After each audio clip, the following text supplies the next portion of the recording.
Disorder at an otherwise orderly hearing, but the emotion at the Federal Communications Commission reflects the high stakes involved. In a 3-2 vote, the Commission has voted in favour of new rules affecting internet connectivity.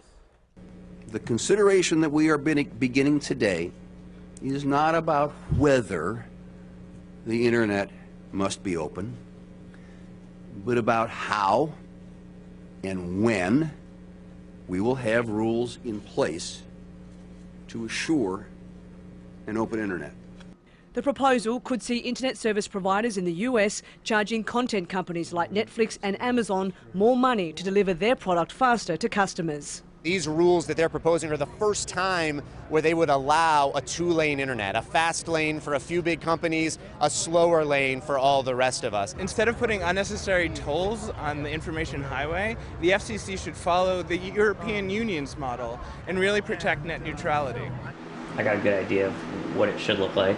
Fancy Hands is a virtual personal assistant service. Its staff can do the tasks you don't have time for, like cancelling a magazine subscription or tracking down a lost package at the post office. The startup company uses its website for business and makes its phone calls over the internet. If Fancy Hands wants faster connectivity, that could mean greater overheads.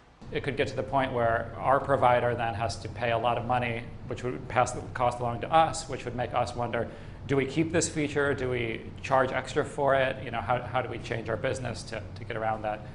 Telecommunications lawyer George Foote says customers won't be any worse off than they are now.